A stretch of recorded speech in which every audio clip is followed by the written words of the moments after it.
Tengan ustedes muy buenos días. El Instituto ONCOS les da la más cordial y afectuosa bienvenida y agradece desde ya su invalorable presencia y participación a este primer trascendental ciclo de conferencias dirigido a todas aquellas personas interesadas en conocer y entender un poco más acerca de la enfermedad y sus orígenes. Particularmente, este ciclo de conferencias está orientado a aquellas personas que directa o indirectamente se encuentran afectadas o involucradas a un problema oncológico y como tal cargan con el perverso estigma de saber que la luz de sus vidas se les va apagando lentamente sin poder encontrar respuestas y alternativas para enfrentar a este flagelo de la naturaleza humana.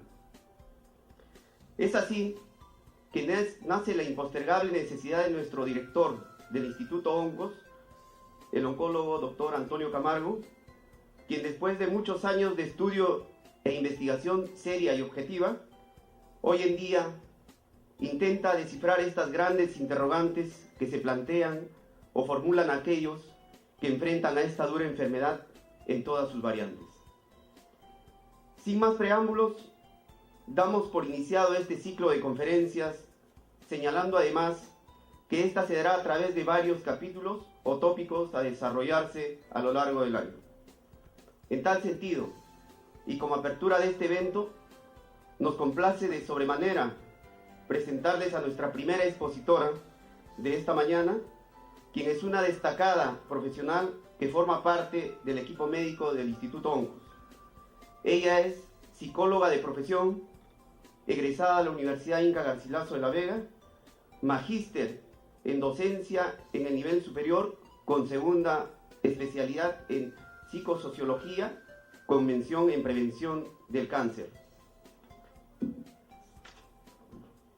Miembro titular del Comité de Ética y Bioética del Departamento de Capacitación, Docencia e Investigación del Hospital Militar.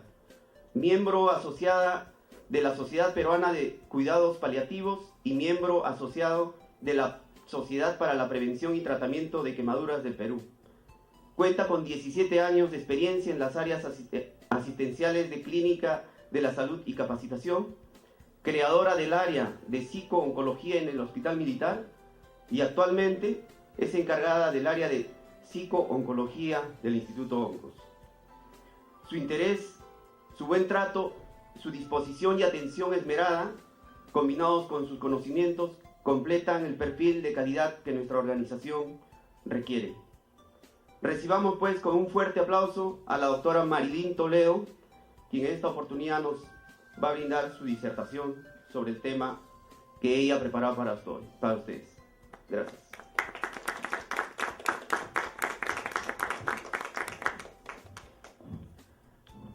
Buenos días.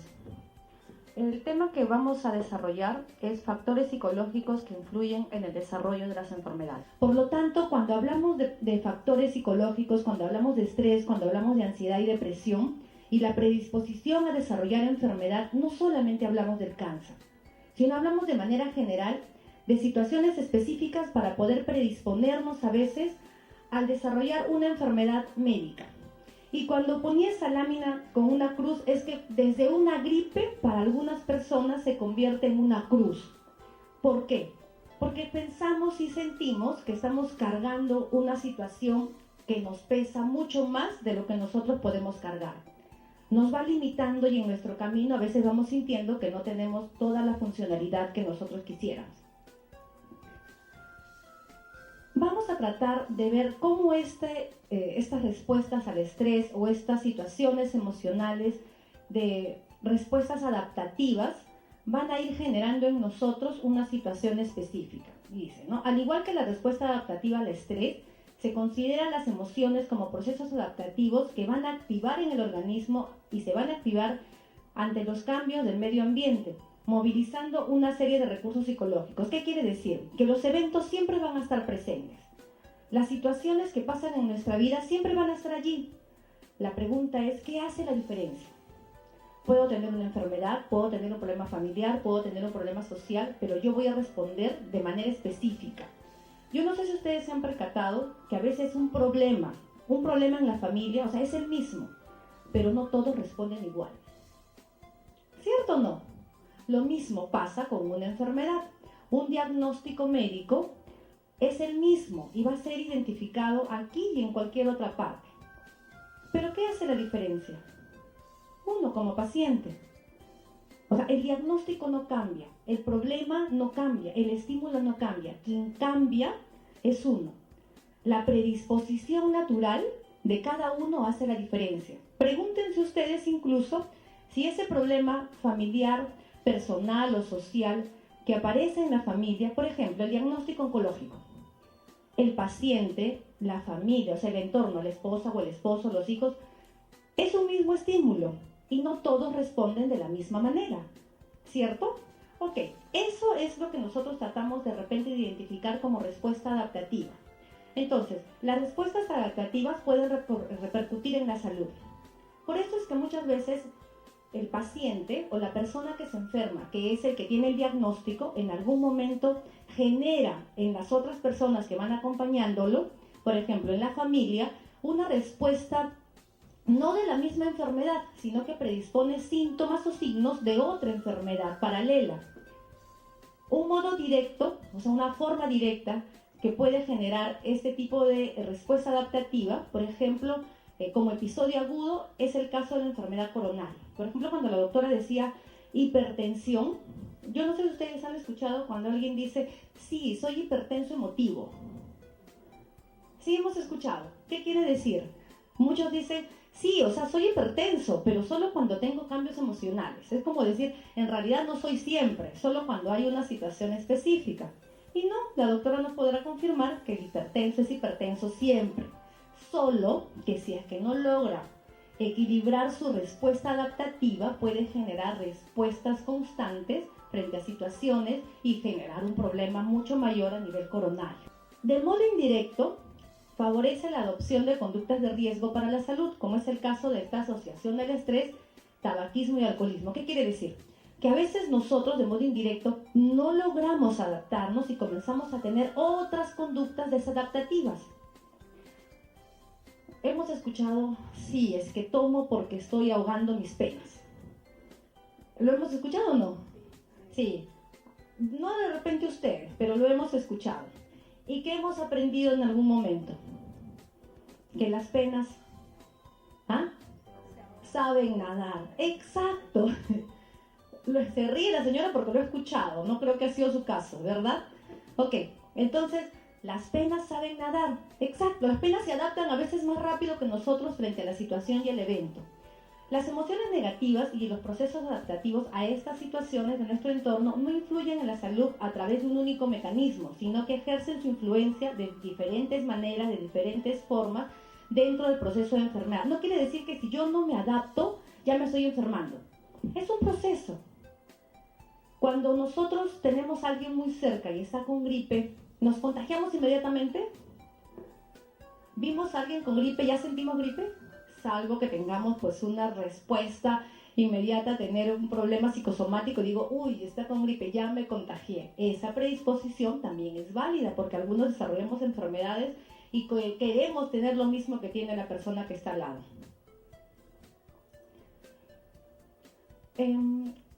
Esta lámina es bien interesante también, a pesar de la información. ¿Cuántas veces hemos sentido que podemos estar así como aguantándonos o tenemos una respuesta frente a una situación física o una situación emocional? Entonces, en este momento, lo que los psicólogos tratamos de encontrar es esa respuesta o esa interacción entre los procesos cognitivos, los procesos emocionales o afectivos, la parte de la respuesta conductual en general y cómo opera esto en los diferentes trastornos orgánicos. ¿Qué quiere decir? Que cada diagnóstico que ustedes puedan conocer tiene respuestas psicológicas específicas. Un paciente oncológico tiene respuestas psicológicas puntuales. E incluso, no es lo mismo incluso la respuesta de un paciente oncológico con un cáncer pulmonar a una mujer que tiene un cáncer de mama o que tiene un cáncer de cuello uterino, que alguien tiene un cáncer de riñón, etcétera, etcétera. Lo mismo pasa. No es lo mismo tener una gastritis, una úlcera, tener un problema coronario, tener diabetes. hay situaciones que culturalmente y socialmente vamos nosotros aceptando, predisponiendo nuestras respuestas por aprendizaje. Por lo tanto, la respuesta adaptativa también pasa en algún momento a ser parte de nuestro aprendizaje. Si yo, que estoy viviendo en casa y todavía soy una niña y tengo mamá y papá, que frente a una situación específica en la familia tienen respuestas desadaptativas o son catastróficos, ¿qué voy a aprender yo? ¿Qué aprendería? Lo mismo, exacto. O sea, voy a responder de la misma manera. ¿Por qué? Porque nadie enseña mejor que con el ejemplo. ¿Qué quiere decir? Que si yo tengo un padre, una madre que responde de manera negativa, desadaptativa, voy a aprender a responder así, porque es normal para mí. Me decía una amiga ayer, tengo un hijo, que su hijo tiene 15 años, y juega fútbol profesionalmente ya su hijito. Y yo de pronto ella decía, estábamos con compañeros de colegio, y ella decía, sí, pero mi hijito no sale a la calle, mi hijito no quiere que vaya a los quinceañeros. Yo no sé si es que ella quiere que vaya el hijo o quiere ir ella porque quiere ir a la fiesta. Pero decía, no sale, no tiene muchos amigos, va al colegio, es uno de los primeros puestos y en la tarde se va a entrenar porque está en un club profesional. 15 añitos.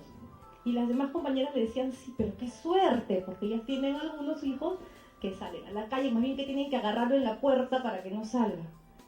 Y ella decía, sí, pero que mi esposo a esa edad no era así.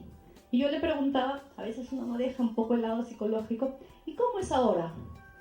Y ahora su esposo es exactamente como el hijo. La pregunta es, ¿de quién está aprendiendo? ¿Del esposo cuando tenía 15 años y él no lo conocía o del esposo de ahora?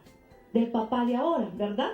Eso, o sea, enseñamos con el ejemplo. Por lo tanto, si yo tengo una enfermedad de cualquier naturaleza, desde una simple gripe y me tiro a la cama y digo, no puedo, tengo gripe, no puedo ir a trabajar y me echo y me tapo y digo, no puedo, estoy mal. Mis hijos van a aprender exactamente lo mismo. Si yo tengo otro diagnóstico, incluso llegando al oncológico, y soy totalmente catastrófico, vamos a enseñar a la gente que nos rodea a responder de esa misma manera. O sea, la respuesta adaptativa o desadaptativa depende específicamente de cada uno de nosotros. Entonces, la función primordial de la emoción o de nuestras emociones sería la de organizar dicha actividad psicológica y orgánica dentro de nosotros para no solo generar cambios fisiológicos, cambios en nuestras respuestas físicas, sino alteraciones en otros procesos psicológicos como la atención, la percepción. Yo les pregunto, ¿algunas veces han tenido, por ejemplo, una infección de garganta o una gripe, cierto? ¿Les ha pasado? ¿Y han ido a trabajar? Sí, sí, la mayoría. Ya. ¿Y por qué iban a trabajar? ¿Ah? Por obligación. ¿Por obligación? Eso también, por responsabilidad. Incluso cuando uno está atento a otras actividades, hasta los síntomas se minimizan. Uno se siente un poco mal, pero la responsabilidad es tan grande que ahí está el síntoma, pero de repente en la verdadera identificación del umbral del dolor, por ejemplo. O sea, no está generando toda una situación difícil y disfuncional, sino que se presenta, ¿por qué? Porque su predisposición desde la parte inconsciente es, tengo que afrontar esta situación exactamente bien. Ok. ¿Alguna vez han estado, no tanto como que desnudos, sino alguna vez han estado así? También. También, sí. Ok. Les ha dolido la espalda, el cuello. A veces, sí. ¿Nos duele o no nos duele el cuerpo a veces? A veces nos duele porque tenemos, dice, ¿no?, una contractura, pero los dolores que pueden ser físicos a veces empiezan por situaciones psicológicas o situaciones emocionales que no las vamos resolviendo. Entonces, las situaciones emocionales que inconclusas, pues comienzan como que a anclarse en alguna parte de nuestro cuerpo. Entonces, la respuesta que nosotros podemos tener frente al estrés, una respuesta emocional, puede ser perjudicial a largo plazo y esto va a desencadenar enfermedades de diferente tipo. Entonces, en este sentido, son significativos todos los trabajos que se han ido realizando de manera científica en poder identificar si el problema que puedo desarrollar es a nivel inmunológico, por ejemplo, aquellos problemas de cáncer, o la relación de estas emociones con alguna otra enfermedad. Algunos autores, por ejemplo, consideran que incluso el cáncer es como una enfermedad melancólica que va comiendo todo. Es como que cuando uno está más depresivo, va desarrollando una enfermedad, o la enfermedad es oportunista y va generando tratar de avanzar. O sea, no es que alguien quiera enfermarse o no. Nadie quisiera enfermarse. La enfermedad aparece, pero veamos cómo nosotros nos predisponemos. ¿Quién es más importante? ¿Yo o mi enfermedad? Exacto. Usted. Yo no me llamo, mi diagnóstico no pasa a ser mi nombre propio. Yo no pierdo identidad. Si yo soy Marilyn Toledo y tengo un diagnóstico médico, no voy a dejar de ser Marilyn Toledo por mi diagnóstico. Mi diagnóstico es una partecita de mi historia, no es mi historia en sí.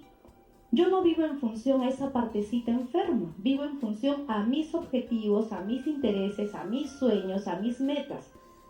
Hay una partecita que puede estar enferma, sí, pero es una partecita mía. No soy todo yo.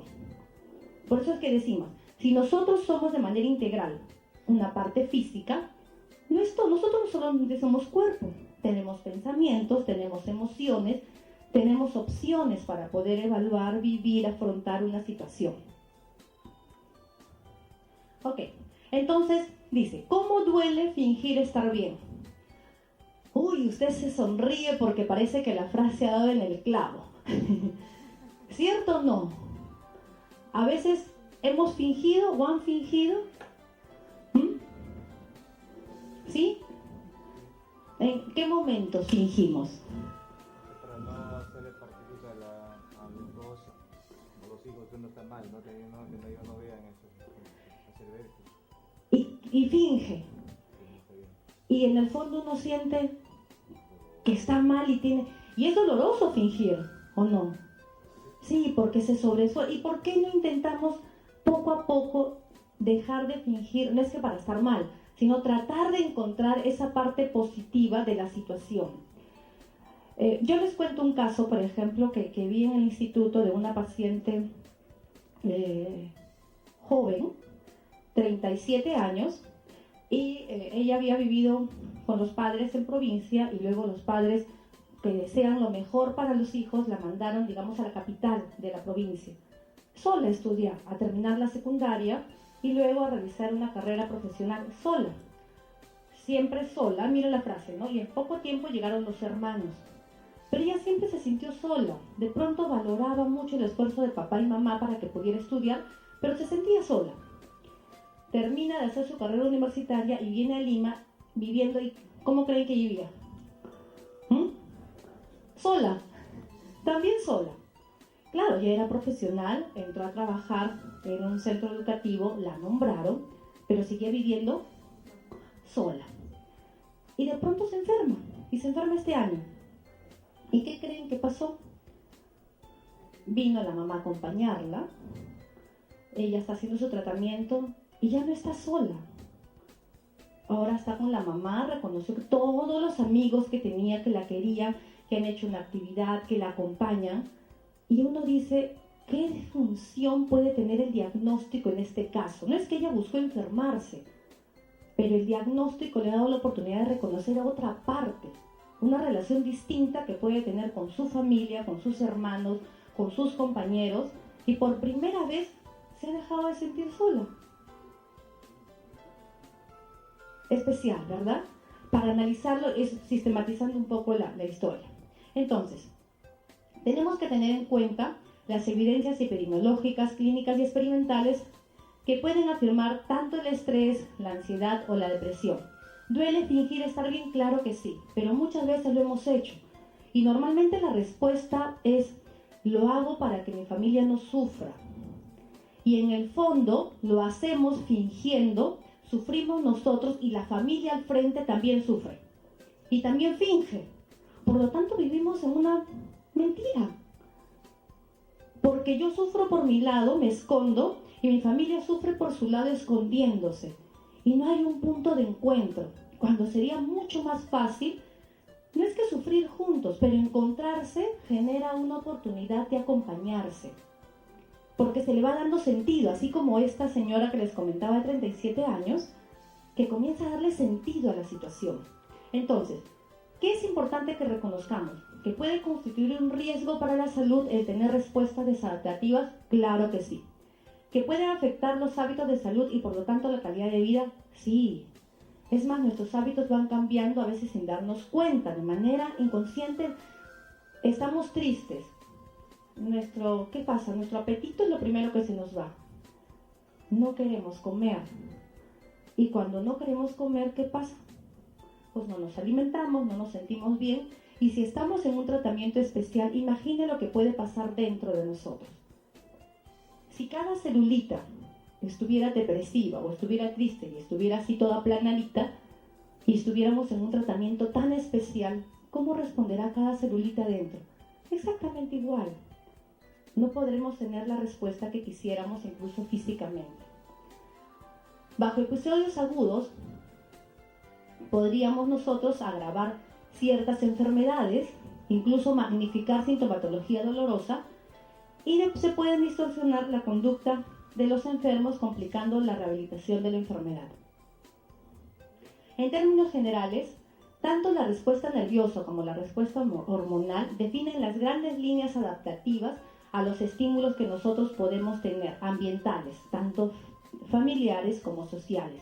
Las respuestas frente a situaciones no las aprendemos de adultos, las aprendemos desde niños. No nos olvidemos de eso. La forma en la que nosotros a veces respondemos ahora no es solo de ahora y del proceso de aprendizaje. Se supone que es cierto, vamos creciendo, vamos mejorando y vamos aprendiendo también a responder, a hacerle frente, decimos, a la vida. Sin embargo, muchas de nuestras respuestas no son de ahora.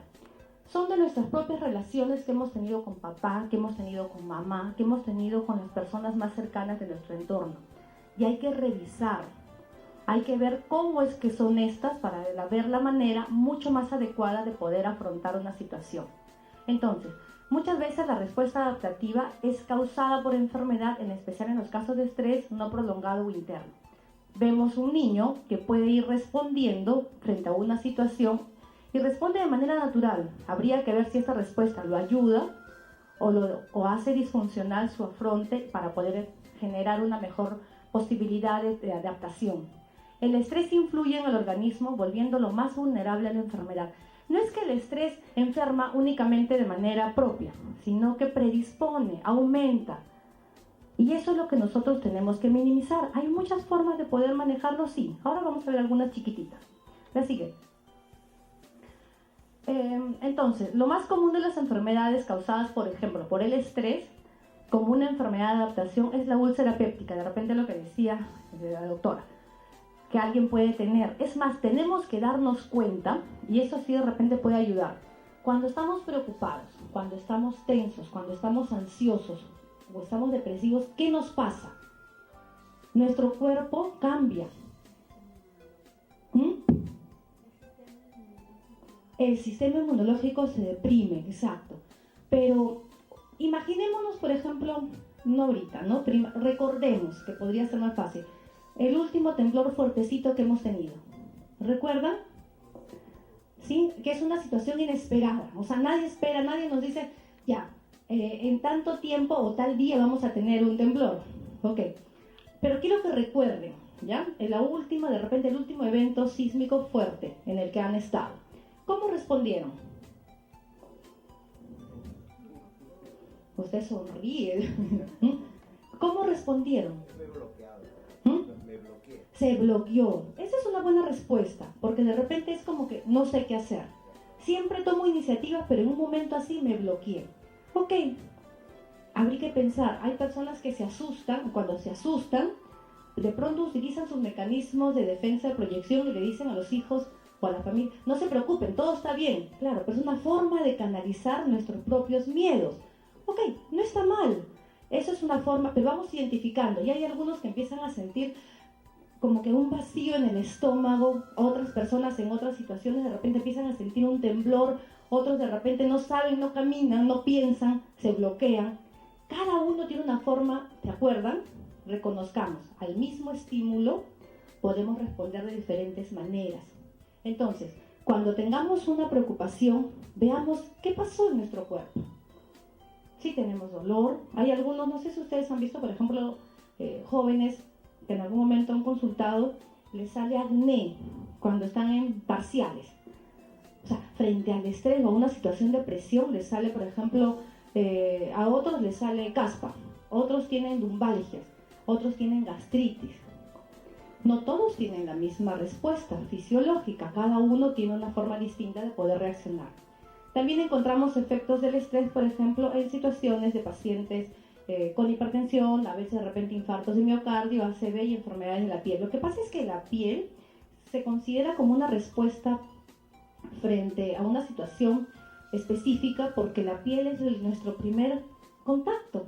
Nosotros nos relacionamos con los demás y nos tocamos. La forma, por eso que muchas personas tienen dermatitis, porque es una forma de reaccionar también al medio o al entorno. La personalidad, si todavía estudiada de manera intensa, frecuente, y cuando nosotros a veces decimos, no, esa persona no tiene personalidad. No, todos tenemos personalidad.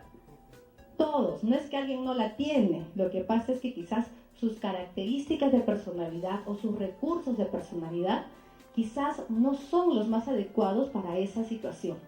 Pero no podemos decirle a alguien, no tienes personalidad. Sí, sí la tiene. Sino que nuestra evaluación está en función que no está respondiendo quizás de acuerdo a nuestras expectativas, que tampoco está bien. Porque no podemos pedirle a las personas que asuman las respuestas por nosotros.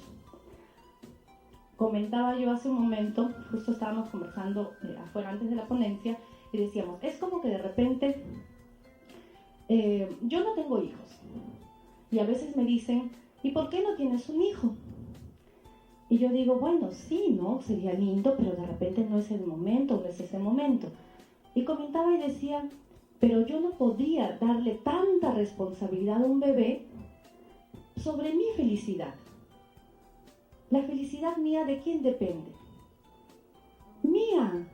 ¿Por qué tendría que darle tanta responsabilidad a alguien que todavía es indefenso de que si no lo tengo no voy a ser feliz?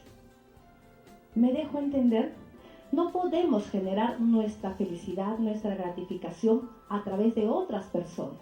Voy a ser feliz cuando tú ingreses a la universidad. Voy a ser feliz cuando tú termines el colegio. Voy a estar tranquila cuando tú te cases. Voy a estar... ¿Hemos escuchado esas frases o no? Pero ¿por qué tenemos que darle la responsabilidad a los que nos rodean sobre lo que yo quiero? ¿Me dejo entender? La responsabilidad de nuestra felicidad, de nuestra gratificación, de nuestra realización, depende única y exclusivamente de mí, no de otros. ¿Puedo ser paciente? Sí. ¿O puedo ser familiar de paciente? Sí. ¿Voy a estar feliz en el momento que tú te sanes? No, voy acompañándote, pero estoy feliz o estoy tranquila porque te estoy acompañando, estoy al costado tuyo, camino contigo. Casi incluso tenemos los mismos pasos. Pero la responsabilidad sobre nuestra vida tiene que pensar por nosotros. Por eso que cuando nosotros hablamos incluso de salud o hablamos de enfermedad, el compromiso es de uno, no es de las personas que nos rodean.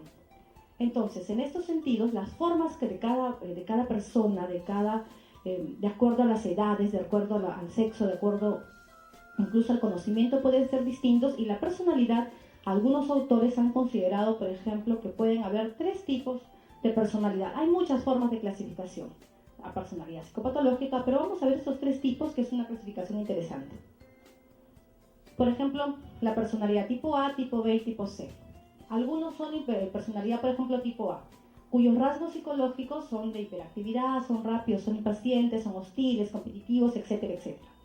Entonces, estas personas pueden desarrollar mayores posibilidades de tener una enfermedad coronaria, porque son esos que están atrás de las cosas, pueden ser vehementes, no es malo, pero a veces se llega a ser extremadamente estresado.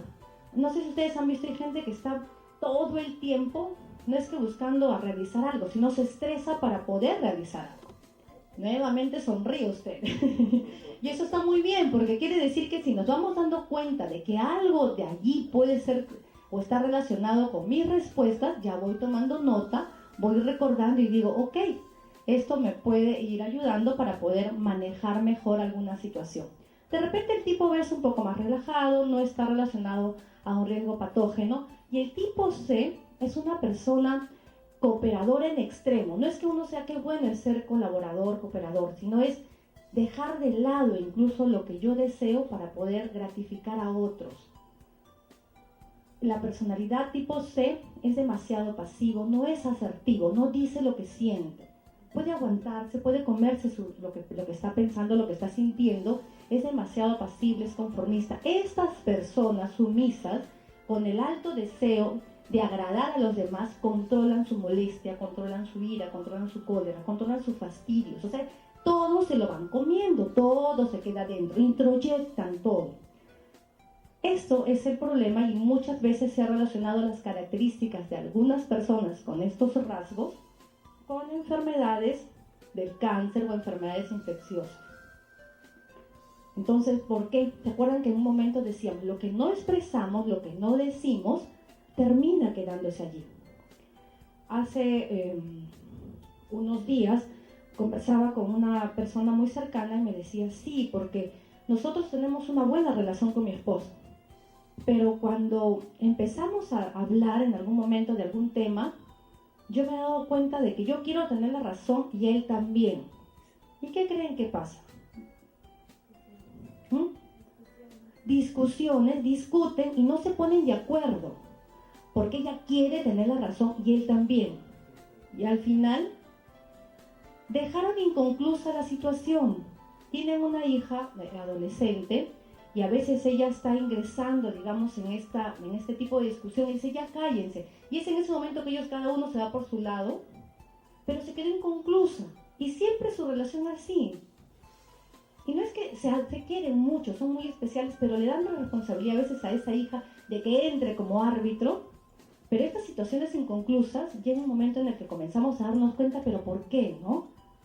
Esa es la parte mala. Cuando nosotros nos molesta algo, queremos agradar demasiado a otras personas y no decimos. No quiere decir que yo tengo que ir confrontando en la vida a toda la gente, pero lo que sí tengo que aprender es a reconocer qué cosa es lo que siento, cómo lo siento y cómo lo afronto. Entonces, creo que es importante reconocer que los procesos emocionales intensos van a aumentar la probabilidad de desfases en el equilibrio de los sistemas fisiológicos. Nuestras características, nuestras respuestas emocionales, de acuerdo de repente a un patrón específico, van a darnos mayores posibilidades de tener una mejor adaptación o tener respuestas desadaptativas frente a un estímulo específico. Entonces, creo que es importante que podamos reconocer que hay consecuencias negativas de estas respuestas emocionales asociadas a un patrón de personalidad tipo C, porque de repente hacen más débil el sistema inmunológico o deprimen el sistema inmunológico, generando que tengamos mayor predisposición a contraer enfermedades. En el caso específico de la respuesta adaptativa emocional, los sistemas más proclives a la disfunción son el inmunológico y el cardiovascular. Por ejemplo, según Frentzen y Smith, por ejemplo, clasificaron como respuestas frente a la ansiedad. Los pacientes o las personas podían desarrollar disfunciones sexuales, podían desarrollar trastornos del sueño, trastornos de la alimentación y coronariopatía. Frente a la ira, frente a la hostilidad, frente a esas respuestas que podemos tener, podíamos desarrollar una angina de pecho, una hipertensión, úlceras gástricas, artritis. Frente a una respuesta depresiva, porque de pronto nosotros no empezamos inmediatamente con una depresión, lo que tenemos son respuestas emocionales inicialmente adecuadas, de tristeza, pero poco a poco luego esto se instala como un proceso depresivo que sí es una enfermedad y necesita intervención. Desarrollamos cáncer, desarrollamos asma, problemas capilares, cardiopatías. Y frente al estrés podemos tener alergias, problemas dentales o lumbalgias. Evaluemos nosotros de pronto el dolor que puede generarnos en algún momento alguna lesión o alguna enfermedad. Entonces, siempre y eso va a ayudarle mucho al médico. Si ustedes van en algún momento igual a la consulta médica, es más fácil que el médico quizás tenga mejores oportunidades de ayudarlo si usted le dice, sí, mi dolor es de 5 sobre 10, 5 de 10. A decirle no sé, porque es más fácil que él pueda inmediatamente identificar si este dolor, porque va a decir si es agudo, etcétera, la forma como lo evalúe, pero decirle eso es la forma en la que uno comienza a darse cuenta si está sin dolor o con dolor, porque casi todo en algún momento, los diagnósticos que podemos tener pueden predisponernos a un malestar físico. La siguiente. Por ejemplo, en mi caso, el psicooncólogo que tiene pacientes que presentan dolor, lo que buscamos y tratamos de hacer es identificar, entrevistar al paciente, que él pueda darse cuenta cuál es la forma en la que está manejando la situación para salir de este círculo y frente a este evento poder generar, dice, ¿no? Una aceptación es no hacer nada para evitarla, dejar de hacer todo lo que nos sirve. Es desmontar los círculos viciosos y potenciar el tratamiento médico de manera adecuada. Porque muchas veces nosotros estamos en un círculo constante de dolor y lo que tenemos que tratar de hacer a veces es cortar el círculo. Es como el círculo de la violencia. El padre, el abuelo fue maltratador con la abuela, se sigue el círculo de la violencia, el padre con la madre. De repente yo, de manera inconsciente, voy nuevamente volviendo a revivir esa situación y puedo ser maltratada. Y en algún momento tenemos que cortar esas situaciones. El dolor puede ser también generar un círculo constante y lo que tenemos que aprender es que nuestro médico, en este caso de repente si fuera un paciente con cáncer, que su oncólogo lo ayude a poder identificar los momentos y va a darle un tratamiento más su respuesta emocional o su respuesta psicológica predispone a un mejor nivel de afrontamiento. Aceptar es abrirnos a experimentar sucesos y sensaciones completamente diferentes en el momento actual. Ok, también es aceptar, es tomar conciencia de las limitaciones que conlleva de repente un dolor crónico, porque hay momentos en los cuales podemos tener dolores permanentes. Ok, si nos ponemos más ansiosos o nos estresamos, en lugar de percibir el dolor en una sintomatología, por ejemplo, de 5 sobre 10, las respuestas emocionales podrían aumentar a un dolor y puede llegar a 8 o 9. Entonces sí es importante que la mejor forma de poder afrontarlo es que el dolor lo identifiquemos como lo sentimos, en el nivel de umbral, y luego va a ser mucho más fácil de poder disminuirlo.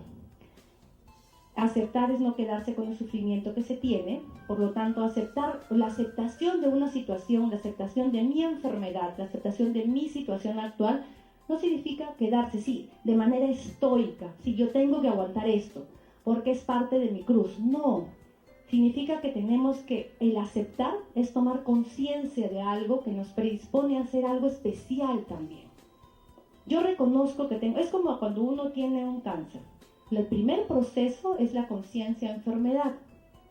Esto predispone a que uno inmediatamente tenga la posibilidad de reconocer cuáles son las oportunidades de tratamiento terapéutico, y genera una adherencia al tratamiento. Y de manera casi inmediata hay expectativas favorables o positivas frente al mismo tratamiento. Por lo tanto, estas expectativas van a hacer la diferencia. Lo siguiente. Manejo e intervención tanto frente a una situación de dolor, frente a una situación de sintomatología de enfermedad o frente a una situación de diagnóstico. Entonces, cada uno de nosotros tiene que empezar a reconocer qué podría ser, porque la relación siempre es, como decir, no pensamientos, emociones y conducta.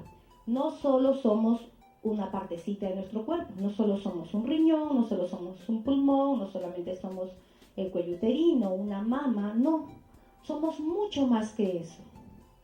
Nosotros no podemos así, como si somos un todo, no es que podemos ir achicándonos a una partecita, no. Somos mucho más que esa partecita que puede estar con un diagnóstico específico y tenemos que comenzar a visualizarla de esa manera. Entonces, ¿qué podemos tratar de partir o qué podemos empezar de repente desde la psicología a encontrar una forma de promover la salud y prevenir la enfermedad? Porque no se trata de que si yo estoy enfermo, ¿qué hago? No, se trata también de una conducta preventiva con la gente que amamos, con nuestro entorno. Entonces, ¿qué podemos hacer? Pues reconocer comportamientos protectores frente a esta situación. La siguiente, frente a esta situación. ¿Cuáles son estos comportamientos protectores que podemos empezar a internalizar y a comprometernos a desarrollar? Una práctica regular de ejercicios físicos. No se trata de ser deportistas calificados. No vamos a ir a competir con... A ver, ¿quién es su deportista favorito? ¿Ah? Ay, Roger Federer, bueno, ya. Acá el doctor es tenista, ya nos dijo ya qué cosa hace. ¿Pero juega usted tenis o no? Ah, ya. O es como mi amigo decía, yo soy tenista. Ay, qué bueno. Le dije alguna vez, yo vi pues que los domingos, me dice mi esposa, tenis que planchar, tenis que cocinar. Y entonces él le dice que los domingos juega tenis. Y ahora ya nosotros sabemos a qué se refiere. No, usted juega profesionalmente, ¿verdad, doctor? Muy bien. Ok, identifiquemos. No se trata de hacer competitivamente un deporte, sino empezar de repente a tratar de reconocer qué ejercicio puedo hacer que pueda mantener mi músculo un poco más tonificado, pueda de repente reforzar esa parte esquelética. La doctora de pronto ya nos podrá también ayudar desde su posición a darnos una información. Prácticas nutricionales adecuadas. En el centro, la doctora justo identifica no es solamente qué es lo que uno necesita comer, o sea, no es lo que nos metamos adentro del estómago, ¿verdad? Sino es cómo lo hacemos. Es diferente, yo no sé si ustedes recuerdan cuando éramos niños, cuando nos ponen un plato de comida que nos gusta.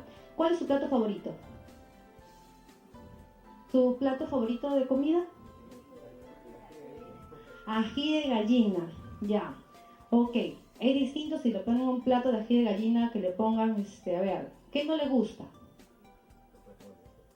Frijoles, ay mire, y eso que a algunos les gusta el frijoles. La señora dice, ¿cómo no le va a gustar los frijoles? Pero sí me gusta la lenteja. Ya, ok, entonces, pero le podemos dar un día frijoles, ¿no? Pero bien bonito, así bien una presentación, no es como la señora de repente lo haría. Puede que todo entra por los ojos, ¿o no?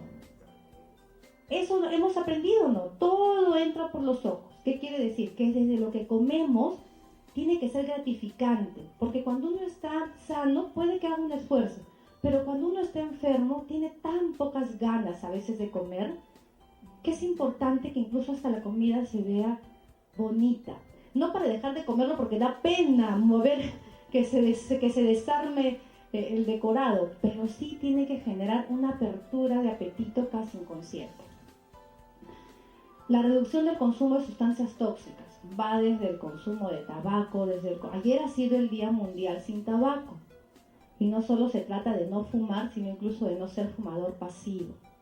Hasta de repente el alcohol y cualquier sustancia tóxica que de por sí puede generar un problema de enfermedad. Las prácticas de seguridad y protección en todo sentido, no solo prácticas para el paciente, prácticas para la familia, prácticas para nuestro entorno, prácticas adecuadas de higiene. Ahora se está buscando de repente tomar una mayor conciencia con los niños pequeños de lo que significa desde el simple hecho de lavarse las manitos. Nosotros también tenemos que tener estas prácticas para que podamos predisponer nuestro cuidado en nuestra salud. Participación en programas promocionales y preventivos. Muchos de ustedes de repente otros sábados hacían muchas actividades. O quizás tenían alguna reunión con la familia, o de repente dormían hasta las 12, no sabemos. Pero están aquí. Y eso significa que hay una participación comprometida, que ahora viene el doctor Antonio Camargo, y es donde explicar esta otra parte desde el punto de vista médico de cómo se van desarrollando las enfermedades. El darse la oportunidad no es de salir de casa, sino darse la oportunidad de conocer, de compartir, de aprender, hace un cambio notable y diferente en cada uno de nosotros. El aprendizaje de recursos personales para minimizar la acción del estrés. Nosotros no somos los mismos que cuando teníamos 5, ni 10, ni 15, ni 20 años. Se supone que conforme vamos avanzando en edad, también vamos aprendiendo. Se supone que nuestras respuestas, de hecho, son mucho más maduras. Son respuestas que tienen que ver con nuestro aprendizaje en la vida, pero son respuestas que también tienen que ver con la forma, como yo voy manejando una situación que se presenta de una manera inesperada o de repente esperada. Y el uso de los servicios de salud de la comunidad, entre otros. De repente cada uno de ustedes, por ejemplo, podría hacer en algún momento algunos ejercicios. Dice, no es lo mismo cuando el cuerpo está estresado, alterado o estamos mortificados a cuando estamos tranquilos y en silencio. Dicen que el sueño repone energía. ¿Lo hemos escuchado siempre o no? Es más, cuando nacemos, ¿estamos más tiempo despiertos o dormidos? Durmiendo, porque justo vamos desarrollándonos. Entonces, el relajarnos predispone a que nuestro organismo comience a equilibrar. Busquemos momentos en los cuales podamos relajarnos. Entonces, por ejemplo, si toma usted aire lento y profundamente, mantenga el estómago y los hombros relajados. Usted puede estar en casa y puede de repente empezar. Expulse el aire, de repente solo por la nariz. No hagamos, no, sino lenta y suavemente, inhale, exhale y luego de allí respire de una manera suave, constante, por unos de repente 10 minutos o 15 o 20 minutos, y de repente en un momento puede mandarse como esa frasecita tipo repetitiva, tipo karma, puede mandarse alguna frase que para usted le pueda generar tranquilidad. Ahora, también se puede enseñar esto, por supuesto. Puede de repente decirse me siento tranquilo y relajado al final de una técnica de respiración que pueda darle tranquilidad y bienestar. La siguiente. Algún otro ejercicio podría ser el contacto físico simple, masaje o calor. Cuando los bebés son prematuros, no sé si ustedes han leído o han escuchado, normalmente incluso les van dando masajes como estimulación. Se estimula y se relaja. Cuando estamos sanos o enfermos, el contacto físico no solamente relaja, el contacto físico estimula, relaja, contiene, apoya, soporta. Entonces nosotros al sentir este apoyo, este soporte y tocamos a alguien, pasa a ser importante para cada uno. Por ejemplo, si nosotros vamos a un supermercado y alguien pasa y nos toca, ¿cómo reaccionamos? Si lo tocan pasando, ¿uno siente o no? Algunos reaccionarán, ¿qué le pasa? ¿Verdad? Otros de repente, de una manera, cada uno tiene una forma distinta de reaccionar. Pero no estamos pasando por la vida dejando que todo el mundo nos toque. Por lo tanto, el momento en el cual alguien, de repente, ustedes en su familia, van a tocar a alguien, pues de repente en un masaje sencillo, simple, va a generar una respuesta, incluso genera endorfinas, que son neurotransmisores que minimizan la tristeza y aumentan la gratificación y el bienestar. La siguiente. Estos masajes pueden darse de repente a la misma hora, todos los días o interdiario, y el cuerpo va acostumbrándose, va acondicionándose en una respuesta de mayor gratificación y relajación. La siguiente. Entonces, es importante de repente recordar experiencias pasadas agradables. Si son buenas para uno, de hecho el cuerpo responde de la misma manera. Por eso es que yo no sé si ustedes recuerdan cuando a veces uno trae a la memoria eventos pasados de fastidio, de molestia, vuelve a tener la misma respuesta. Uno cambia su rostro, o sea, su lenguaje no verbal aparece y responde exactamente igual. O sea, hay una memoria incluso corporal. Si uno trae recuerdos agradables, esta memoria también se activa con estas respuestas no verbales e internas de manera positiva. Entonces, trate usted de pronto de grabar alguna música, alguna frase, alguna historia, conversar y tener esos momentos que puedan favorecer la situación específicamente que buscamos, que es la gratificación y bienestar. Si tiene lecturas, himnos, oraciones favoritas, también recurra a ello. La siguiente. Escuchar música de forma activa. En la cultura oriental, que no es tanto en la occidental, dicen que la música relaja, la música estimula, la música refuerza. Y yo no sé si ustedes en algún momento cantan. ¿Cantan? ¿Han visto? ¿Alguna vez han ido a un karaoke? ¿Sí? Ok, pero ¿alguna vez han cantado en casa o no? ¿Ustedes imaginan un karaoke, la gente triste? La gente está muy alegre y de repente no sabe cantar porque no es cantante profesional, pero el cantar es liberador. Ahora, imagínese usted cantando su canción en su casa, no así con su escoba, o con su trapito, cómo se ríe. Pero cante, entre en contacto con usted. Nadie va a decir que feito canta, no se preocupe. Cante, encuentre de repente el momento. ¿A usted qué música le gusta? A ver, a usted. Románticas. Ok, bueno, ¿cuál es su cantante favorito? ¿Ah? Ay, qué bonito. Yo ahorita, si no estamos esperando al doctor, nos ponemos a cantar, ¿ah? Porque a mí también me gusta. Entonces, dése un espacio, dése la oportunidad de poder gratificarse, y su cuerpo nosotros somos una caja de resonancia. Por eso es que cuando nuestra madre está embarazada, dicen, sí, todo lo que le pasa a ella, también nosotros lo vamos sintiendo. Porque es como una caja de resonancia, somos una caja de resonancia. Todo lo que pasa afuera se va sintiendo y va resonando en nosotros. Depende de lo que comencemos a hacer para que este eco pueda ser un eco especial. Entonces, bueno, escuchen música a un volumen agradable que también no les genere malestar. Siempre podemos estar con malestar por la enfermedad, pero siempre hay algo que puede generar una disminución de ese malestar y empezar a gratificarnos poco a poco, gradualmente, no de un momento a otro. Todo es en un proceso. La siguiente. Entonces, vamos terminando y quiero compartir con ustedes esta frase bonita que me gustó, que dice: la vida es una fuente de salud, pero esa energía surge solo donde concentramos nuestra atención. Esta atención no solo debe ser mental, sino emocional, sexual y corporal.